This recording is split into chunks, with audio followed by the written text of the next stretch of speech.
Greetings and salutations, everyone. My name is Kiorkof, and welcome to my YouTube channel. Today, we're talking about SuperFlex draft strategies for the 2020 fantasy football season. For those of you who have never played in a SuperFlex fantasy league, I 100% suggest that 2020 be the year that you start, because SuperFlex leagues are, in my opinion, the most competitive fantasy football format that's out in the landscape as it currently stands. Whether it's a 4-point or 6-point per passing touchdown format, it does not matter.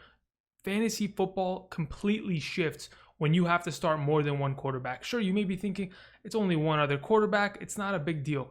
The entire draft changes. Everything, ADPs, value, the entire landscape is shifted because of this extra one start position being doubled. Having two quarterbacks in a starting lineup surely does make a difference. I 100% suggest you guys get comfortable with potential draft strategies and perhaps play in a SuperFlex league this upcoming season, because it really is the best overall competitive fantasy format as of right now. So we're going to talk about a variety of strategies. I got 6 different strategies for SuperFlex, because for many of you that potentially know, who have seen my videos in the past, I'm all about SuperFlex leagues. My home league, SuperFlex, every time I get an opportunity to pick between a regular format or SuperFlex, I'm always going with 2 QBs.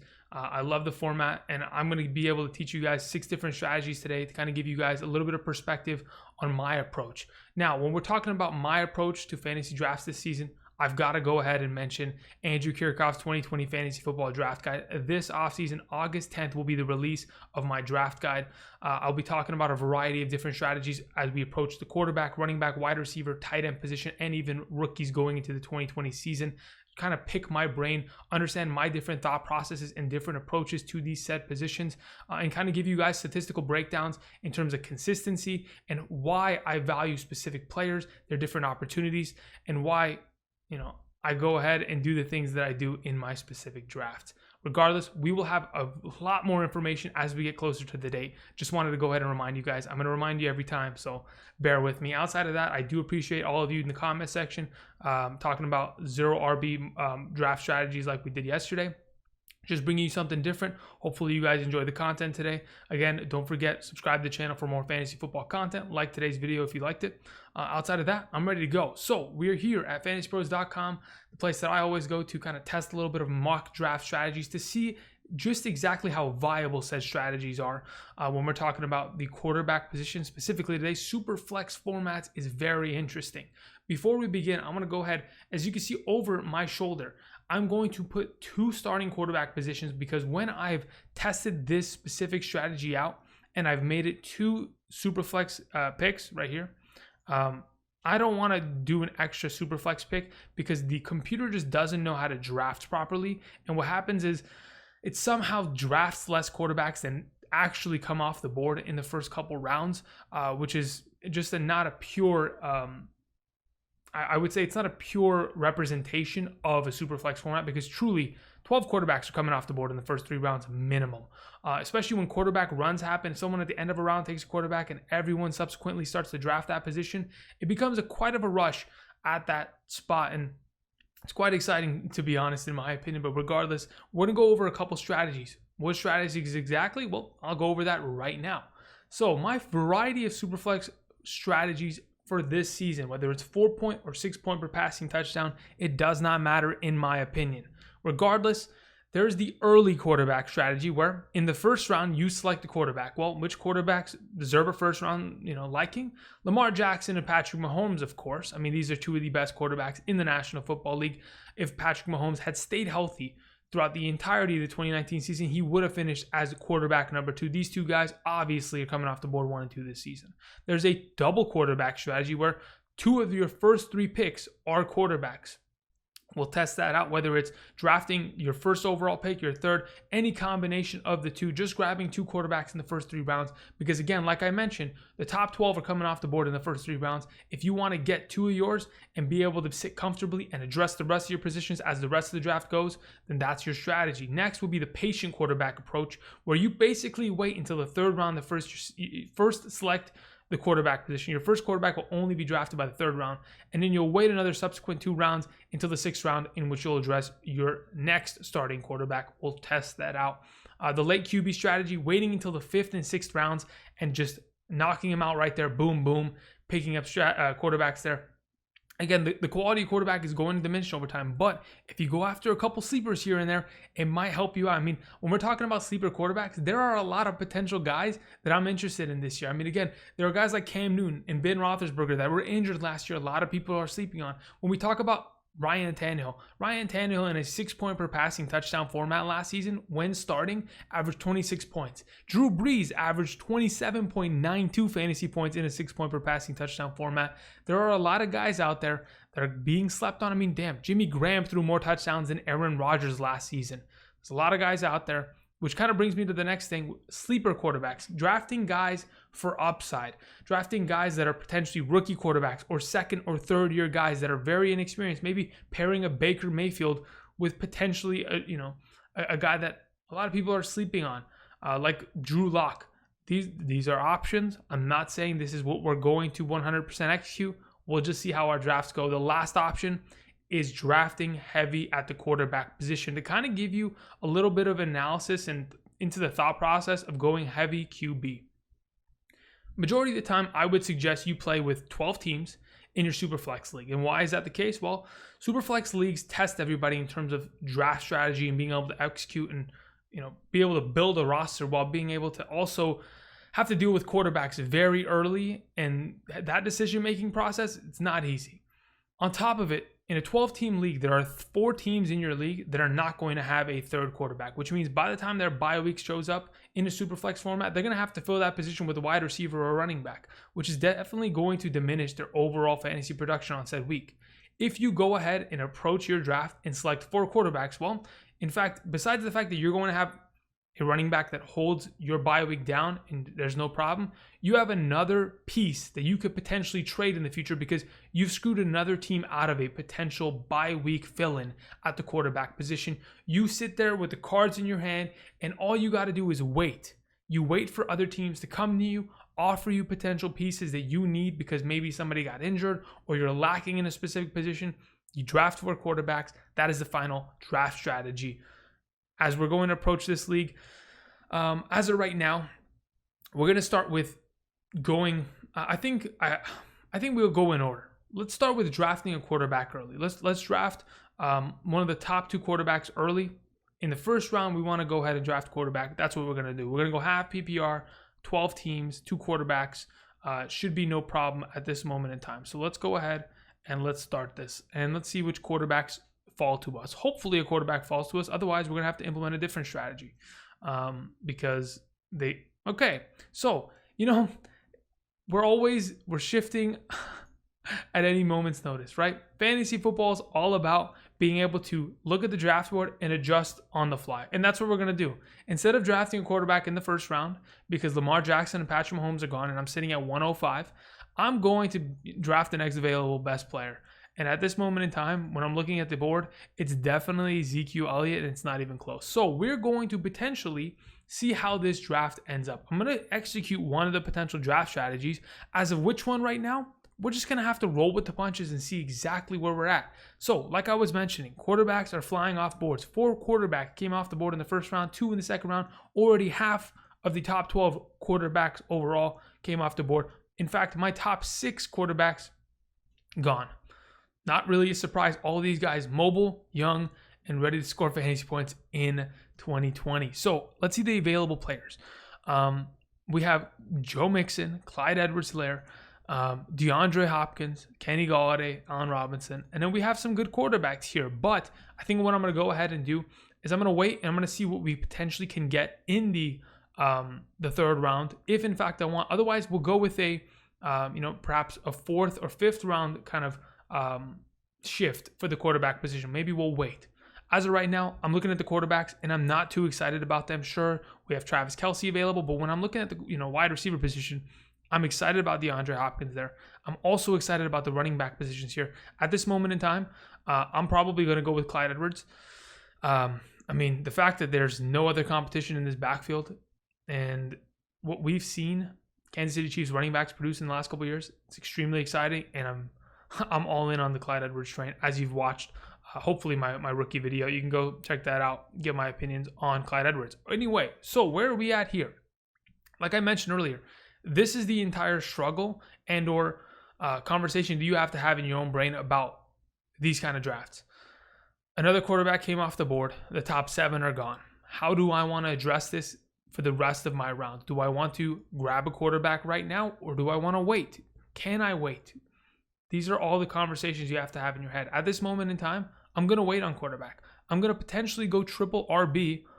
I'm looking at Galladay, and I'm interested, but I'm going Austin Eckler. We're going to start a super flex draft by addressing my 3 starting running backs, my 2 starters, and my flex. And now I really don't have to address the running back position for quite some time now.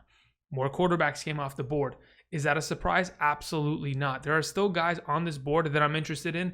And in the 4th round, I'm potentially thinking, I've come this far. Why would I, steer the ship in a different direction if I'm going to go for a late quarterback draft? Because that's what it's pretty much ending up looking like. It seems like I'm probably going to be drafting quarterbacks in the 5th and 6th round or 5th through 7th round potentially, and try to fill guys like Cam Newton, Ben Roethlisberger, Ryan Tannehill.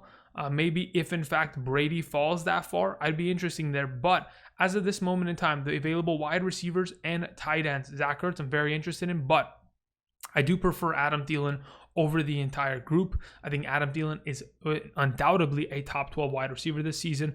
And as my wide receiver 1, I'm perfectly happy with that in the 4th round. Taking that into account, I'm perfectly satisfied there. Now, we've come back around. Quarterbacks flying off the board, 3 of them to be exact. That leaves us in a very tricky situation. Let's read the board. How many teams have selected a quarterback? That team already has 2. That team has 2. 1-1. That team okay, so there are 5 teams, in fact, with all their quarterbacks addressed. There's a couple teams that when the draft goes away from me, they have not addressed their quarterback position. Are they going to take theirs? Absolutely. So I think at this moment in time, I have to certainly address my specific quarterback position and take the guy I want. Because by the time the draft comes around, there's a very good possibility that I'm not sitting in a position where I can draft a quarterback and be, good to go. Available wide receivers and tight ends. I think Zach Ertz came off the board. Did he not? Zach Ertz did not come off the board. Robert Woods is still there. I mean, there's a lot of talent left. I almost want to push it. I want to push it to the limit maybe. Oh, dude, I really don't think that I can come back and grab a Cam Newton. I don't think that's a possibility this season. As much as I'd like that to be a potential possibility, I don't feel like this draft is going to let me do that. So in this specific scenario, I'm going to have to address the quarterback position. It sits between Daniel Jones, 2nd-year quarterback, Ryan Tannehill, Ben Roethlisberger, Cam Newton. These are guys that I'm happy to have any of them. Who do I prefer out of the group? Cam Newton, certainly, especially if he's the starting quarterback there, week 1. Outside of that, I mean, Daniel Jones, man, I'm really excited about his 2nd year. Regardless, I don't want to waste time. We have a lot of draft strategies to go through. Let's just go ahead. At this point, we're going to go ahead and take Daniel Jones, and we're going to see how this draft proceeds. Again, there goes Cam Newton. The quarterback position was definitely going to be addressed at this turn. I had to go ahead and make my move. I did. I grabbed Daniel Jones. That is my first quarterback. Now, we see these other quarterbacks that are still on the board. Jared Goff, not a bad quarterback. Baker Mayfield could have a good season. Kind of look like last year's Kirk Cousins in 2020. That's always a possibility. Garoppolo, again, like I mentioned before, 27 touchdowns, one more than, a guy like Aaron Rodgers last season. There's still talent here, Phillip Rivers. But I think I can wait now because a lot of these teams over here have already addressed their first quarterback. I don't think that I need to worry about too much talent coming off the board here. Actually, you know what? We're going with the late quarterback strategy. So let's go ahead and let's execute on said deal. I'm going for 2nd-year quarterbacks. I'm going to take Baker here. I'm going to see the draft go and come. 1 quarterback's taken. I at least secured my guys. I'm good to go. Now I continue to address the wide receiver position. I haven't done so yet. I haven't addressed the tight end position. Again, only 4 tight ends have been taken, and it's the 7th round. There's a lot of tight ends available. I'm not really too concerned about that at this current juncture. I mean, how many quarterbacks have come off the board? I think the top 20 at least. Yeah, 20 plus quarterbacks have been taken in the first 7 rounds. I've gotten my 2. Sure, the quarterback talent that landed in my lap might not be as exciting or mind-blowing as a lot of people may think, but 2nd-year quarterbacks could be a tricky good group. Either way, we're going wide receiver here, looking at the available talent. Honestly, as much as I like Jarvis Landry, I'm not really too convinced about him. I'd much rather have Michael Gallup and or Tyler Boyd this season. So I'm going to go Gallup in this specific scenario. When it comes back to me, again, I don't need to address the running back position. I mean, sure, I'd love to get some of these guys, but I'm not really too confident about them. I'd rather bolster up the rest of my wide receiver core. The tight end position, sure, a couple have come off the board as of late, but I'm still waiting on sleepers down here like Hayden Hurst that I think I can get in the coming rounds. So we'll take Julian Edelman here and continue to move. Just to kind of, I mean, the whole point is to give you some perspective, okay? So let's say, for example, at this point, we grab our tight end. Actually, we don't even have to grab a tight end. Let's just evaluate the board real quick. So again, I initially came into this draft thinking I'm going to be able to get a quarterback at least by, pick 5 overall. At least 2 of the top guys, right? Or 1 of the top guys, excuse me. Fortunately, that wasn't the case. Lamar Jackson and Patrick Mahomes came off the board almost immediately. And, it just did not put us in a advantageous scenario to draft anything other than running back. I'm 100% satisfied with the wide receivers and running backs that I have. Sure, my quarterbacks may be lacking to an extent, but to be honest, I'm not really upset about it. I mean, you're going to see it in the coming weeks. I'm going to put out a video about second-year quarterbacks. I'm really excited about Daniel Jones here. And honestly, Baker Mayfield, kind of under the radar because of how much hype and disappointment he was last season. I honestly do think that this is the year for him to turn it around in Cleveland. All in all, that pretty much executes the draft. We've gone, almost 9 rounds. We can lock down a tight end here, but to be honest, we don't have to. We could probably draft a running back at this spot, grab a guy like Darius Guice just in case he wins the job there in Washington for the Washington football team. Interesting name, by the way. And we're sitting, pretty at this moment in time. I don't mind this draft. The whole point was to execute it and see if we liked it. At this point, in a 4-point passing league, Daniel Jones has the ability to run the ball. In a 6-point per passing touchdown league, obviously, in comparison to the guy that has Drew Brees and Dak Prescott, I might not be as happy with my quarterbacks. But at the same time, he doesn't have Zeke, Clyde Edwards, and Austin Eckler ripping off runs for him every single week. His 3 running backs are Kareem Hunt, Marlon Mack, and Jordan Howard. I'm sitting pretty right now. I'm happy with it. Let's go ahead. Let's do a different draft. Let's select from a different position. Specifically, let's pick from maybe number 1. I think that might be a decent spot at that point. I'm thinking there is a specific draft strategy that I kind of want to execute right now. I want to go ahead and get 2 quarterbacks in the first 3 rounds. How do I do that? I do that from the number 1 spot, to be exact. So let's go ahead. Let's start the draft. You may be thinking, Andrew, you're going to go number 1 overall quarterback. Well, no, I'm actually not. I'm going to take Christian McCaffrey with my number 1 overall selection. And that's basically because Christian McCaffrey is just unreplaceable. I do believe that I would 100% of the time go Christian McCaffrey over any of these stud quarterbacks in the early going. So satisfied there. But when the draft comes back, we have to evaluate. Okay. We have 6 quarterbacks. Again, similar to last time, coming off the board within the first 2 rounds almost. Now it is my selection. Where can I go from here? At this point in time, I think I'm going to enact a different strategy. I think last round I drafted quarterbacks in the 5th and 6th round. I was waiting pretty long for said quarterbacks. This time around, dude, I really can't help but want to draft these running backs that are available. It's almost sickening to me that these guys drop to us, but that's just how SuperFlex strategies go. So you have to pretty much sit there and determine who exactly is worth it. Is it worth taking one of these available quarterbacks or letting him go and come back and, potentially missing out on some of this talent?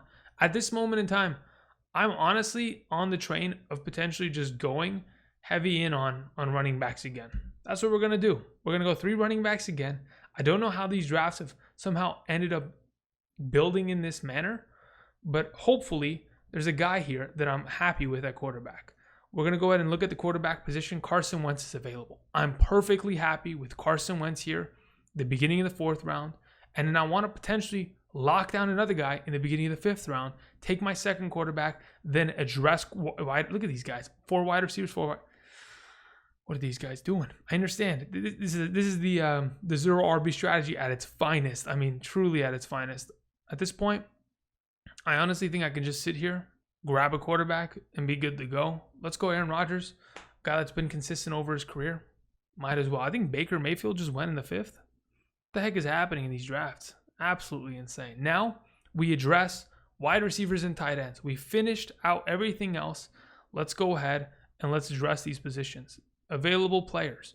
Stephon Diggs. I mean, listen, at this point, Stephon Diggs does not really entice me very much. Oh, actually, you know what? Tyler Boyd. Let me redo that. Oh, I can't do that. Undo. I'm going to go Jarvis Landry here, and then I'm going to go Michael Gallup. I like Tyler Boyd. I just don't know what we're going to, see this year. It's a little on the fringe in terms of what we could potentially see from him this year. Okay, and then we'll go ahead. Let's take like an Evan Ingram, and then we'll take a Jamison Crowder, one of my favorite wide receivers that is left. Okay, so this was a lot quicker than the last time, but we finished practically 10 rounds almost immediately. So this was a little bit similar to last time. I have a hard time passing on these running backs that are so good. I mean, starting a draft with Christian McCaffrey, Josh Jacobs, and Austin Eckler, I guarantee you any of you would do that. I mean, that is a 100%. I mean, it's just, I have to. It's in my blood. Even if I'm trying to show a strategy, this is not a bad one. If you're willing to take guys that are lower end wide receivers and play upside. Hey, you know what? I think there's upside in Deontay Johnson, in Michael Gallup, in Jamison Crowder, in Jarvis Landry this year. I invest in said guys that are available on the board at that specific time. But the whole point is that these 3 guys and these 2 guys are going to carry you. Your first 5 picks carry you. The rest of the guys are playmakers, but they're also support players in the entire scheme of the deal. Moving on, let's go get another draft strategy here. Let's move to the back end of the first round. Let's talk about pick number 10 here, and let's try to enact said strategies. Let's maybe try to get 2 quarterbacks in the first 2 rounds because we haven't done that yet, just to test out the viability of said strategy. Again, 3 quarterbacks have already been taken. That's not a problem with me. I'm going to go ahead. I'm going to take Russell Wilson with my first pick. Perfectly satisfied there. Then we're going to follow it up with Deshaun Watson. Okay. This is a different strategy. We've taken both of our quarterbacks right away. We've ignored running backs. And this is going to be detrimental, without a doubt. In comparison to my last 2 draft strategies that I just implemented, this is ridiculous. I mean, look at the running back position. Running back position, 5 came off the board in the first round. 7 came off the board in the second round. So the top 12 are gone. Then 3 more in the third round so far. The top 15 backs are gone.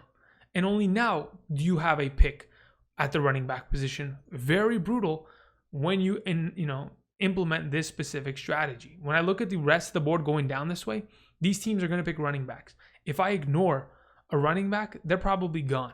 So at this point, I probably go Todd Gurley here. Let's see how Todd Gurley, I would take a running back. Okay, great. Then I take Chris Carson. All right. So we've taken our two starting running backs in the 3rd and 4th round. 2 starting quarterbacks. Now we address running backs and wide receivers and tight ends. Mark Andrews is still available. I don't mind that at all. Let's take Mark Andrews because potentially some of these guys on the turn could have taken him. Instead, now we'll go at the wide receiver position. We are looking for a guy that is consistent. We are looking for players that have upside.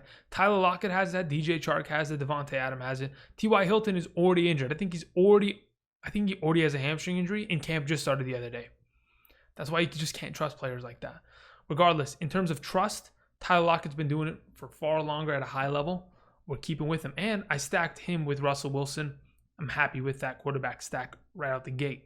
Moving on, we need to go ahead and we need to address potentially a running back and or a wide receiver. Because again, this time around, we have not locked down our 3rd running back. So in terms of what is available here, I like the available running backs. Looking at what these teams have done, they've already gotten, this guy does not have another running back. He's going to potentially draft 2 of them in this coming round. That scares me to an extent. Let's go like DeAndre Swift here. Let's lock down our potential flex guy, and then we'll go ahead and, he didn't even go running back. Wow, okay. Interesting strategy there, Cotton. We'll see if it pays out. Okay, let's see here. Let's go take AJ Green. I just want to go quickly, kind of evaluate exactly what we have here. Again, we took 2 quarterbacks in the first 3 rounds. If I had ignored Deshaun Watson in the second, I could have potentially very easily taken, Josh Jacobs, Nick Chubb, Derrick Henry. I could have taken Derrick Henry right here and then followed it up by taking Carson Wentz in the 3rd round. Would that have made this entire scenario different? Sure, I would have had Derrick Henry and Chris Carson as a combo, or either two. Does that make me 100% satisfied? I mean, it depends on what you're looking for. Personally, if you're going to 100% say, hey, I'm going for 2 of the best quarterbacks in the league, they're going to carry my team, then you let them do that. You let them carry your team. But in my opinion, I think just off of what we've already kind of tested the waters with, I didn't mind last team. I mean, when you start with Christian McCaffrey, you're already at an advantage, but then you follow that up with the potential of, hey, I went ahead and I locked down Aaron Rodgers and Carson Wentz, were 2 stud quarterbacks. I mean, again, Carson Wentz was the number 8 quarterback in 6-point per passing touchdown league, and number 9 quarterback in 4-point per passing touchdown leagues, and he didn't have a single wide receiver surpass 500 receiving yards last year. I mean, he's only going to get better with Alshon Jeffrey, Deshaun Jackson, Jalen Reagor, joining the wide receiver corps this year as healthy prospects. Regardless, moving on. Let's go ahead. Let's shake it up a little bit here. I want to draft one of these stud quarterbacks early. So maybe the 3rd overall pick is the way to do it. I want to try the 4th just in case it's a possibility. Okay, 4th works. So as we see the draft board, let's say, for example, I take Patrick Mahomes, number 1. Now I'm going to ignore quarterbacks for a very long time, and I'm going to address the rest of my team because I already have Patrick Mahomes. This is the early quarterback strategy. You draft your first guy, you let the rest, figure itself out. Moving on, let's talk about running backs that are available and guys that I could potentially draft here. I personally think that going ahead and taking one of these stud running backs, perfectly fine with that. Of the group, to be honest, it just really depends. I think Austin Eckler is going to be a monster this year. I think I can potentially get him if the round comes back to me. So let's go ahead. Let's just take like Josh Jacobs here. Let the round go. Let the round come back. And Austin Eckler's taken right in front of my face. No problem. I like the wide receivers, but I don't like them that much. I take Aaron Jones. Now, the next couple rounds, wide receivers, tight ends, and maybe in the 5th, maybe 6th round, I'll address quarterback once again. All right, we're looking at potential wide receivers that are available here. We like the way this looks, to be honest. Let's go like AJ Brown. Okay, the guy that averaged, I think, 14.8 fantasy points when Ryan Tannehill took the job over last season. Pretty impressive numbers, to say the very least. That's pretty exciting. Available running backs. I mean, these are not bad guys. James Conner, Le'Veon Bell, if they can play full 16-game seasons, can certainly sit in my flex position. I could be 100% happy with that. At this moment in time, the running back position, the depth of the wide receiver position, I think, is about to go. So I want to go ahead and cash in on that. I'll take Calvin Ridley. I'll lock down my second best wide receiver because, again, wide receivers are going to come off the board without a doubt. Everybody pretty much came off the board. Now, is it the time to adjust quarterback? I mean, that's what the 6th round is potentially for. Do I lock down Patrick Mahomes with a Ben Roethlisberger? I think that's the play. I think you wait, you take the 1st overall pick as a stud quarterback who's going to carry, and then you follow that up with a guy that, without a doubt, is a veteran, is going to be able to produce on a weekly basis.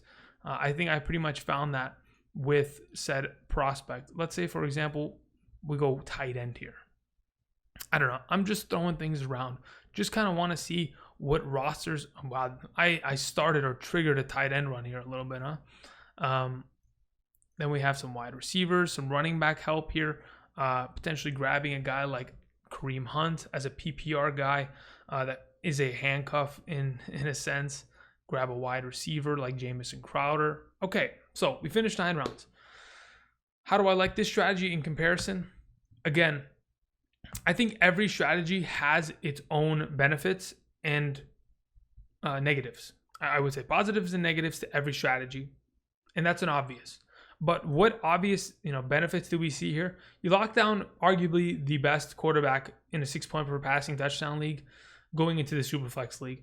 You lock down 2 of the top 12 running backs, in my opinion, in the first 3 rounds. You lock down 3 great wide receivers 2 of them, in my opinion, are on the cusp of potentially walking into that wide receiver one conversation this coming season with AJ Brown and Calvin Ridley. You get a stud tight end. You get a veteran quarterback who, I mean, if you guys don't remember, Ben Roethlisberger finishes the second or third overall quarterback in a 6-point per passing touchdown league in 2018. Sure, he had an injury last year, but he's coming back for, some vengeance in 2020. But regardless, this is another strategy that we went and implemented. So we've done avoiding quarterbacks till the 5th and 6th round. We've done avoiding quarterbacks till the 3rd and 4th. The 4th and 5th. We've done 2 quarterbacks in the first 2 rounds. We've done the early round strat. Maybe we go for the sleepers. Maybe we go ahead and we think, hey, you know what? Maybe we should just lock down some monster talent and avoid quarterback for a very long time. I kind of did that with Daniel Jones and Baker Mayfield, actually. Let me go ahead and let's review this. We've done the early quarterback strat. We've done the double quarterback strat. The patient quarterback strat hasn't really been implemented yet. Late QBs pretty much have been done. Sleeper quarterbacks, heavy upside. 4 quarterbacks. That's just a matter of filling out the entire draft. Let's go ahead. Let's finish a patient quarterback draft here, shall we? Let's go ahead. Let's get a pick at the number 10 spot. And everything's looking good. All right, let's go ahead and execute this. See, potentially what we can have. And then after this draft, I'll give you my thought process on exactly what I think is probably the best way to go into your 2020 Superflex drafts. All right, so starting off here, at this point, again, we're going to draft a quarterback in the 3rd and 6th round. So we wait on quarterbacks. Who are the best available players? There are some studs here. Personally, let's say, for example, Dalvin Cook is ready to go. Let's take Dalvin Cook. If he's ready to go, I'm willing to have him. Oh, great. Clyde Edwards. Let's take him. So my first 2 picks already settled. I'm not really upset, about what happened here. I'm actually really happy if, in fact, Dalvin Cook plays. And then we take Drew Brees here. We lock him down in the 3rd round. In the 4th round, we begin to address the wide receiver or the running back position once again. We see what's available. We should probably not ignore the wide receiver position here. Lock down Adam Thielen as my wide receiver 1 in the 1st round. 100% happy with that. As the draft comes back, we will address potentially the running back position to fix or fill in the slot position. Not the slot position, the flex position. To be honest, with the talent that's available on the board and the draft that's going in this direction, I'm pretty confident if I take a wide receiver here. I'm actually confident the other way. I think if I grab the running back that I want, the wide receiver that I want will come back because of how many wide receivers these guys have taken. So in that case, we'll take a Mark Ingram. We'll fill in a flex, and the draft will come back to me. And the wide receivers that I wanted, like I mentioned before, came back. Perfect. Take DJ Chark as my number 2. We're moving on. Now, I should have potentially taken a quarterback there, actually, but didn't do it, and it didn't hurt me that much. A little bit of this patient quarterback strategy kind of looking like it's paying off at this moment in time. We look at the wide receivers that are available, running backs are available. I mean, you could take the rookie running back, but just analyzing what we've broken down here. You get 2 of the top potential, 8 running backs right out the gate at the number 10 spot. You follow it up with a yearly QB1. I mean, Drew Brees in the last decade has only missed the QB1 rankings, top 12, once. And it was only last year because he missed games due to the thumb injury. Outside of that, again, like I mentioned, he averaged 27.9 fantasy points in 6-point per passing touchdown formats. Incredible. You get a stud wide receiver 1 in the 4th round. You get a guy with upside in the 6th round. You get a perfect flex in the 5th. You lock down another guy at the quarterback position, staying patient in the 7th. Not a bad draft strategy. Regardless, just to kind of give you my total thought process here, okay? I think Superflex leagues are very interesting. I love the fact that every time I draft in a Superflex format, there is a variety of different combinations that can be enacted and potentially built to some sort of success. You see the team to the right of mine with the 4 wide receivers in a row? That's not going to lead to success, okay? Because he's struggling there at running back already, and his quarterbacks are not looking too good by the time it comes back to him. Instead, I went ahead, I addressed early running backs just like I would do in any other normal draft. I took an early quarterback, done. I've locked those down. Then I've played it patiently. I've filled the rest of my slots. and I don't mind these kind of rosters. I personally like the teams that I've built from the number 1 spot. I like this team.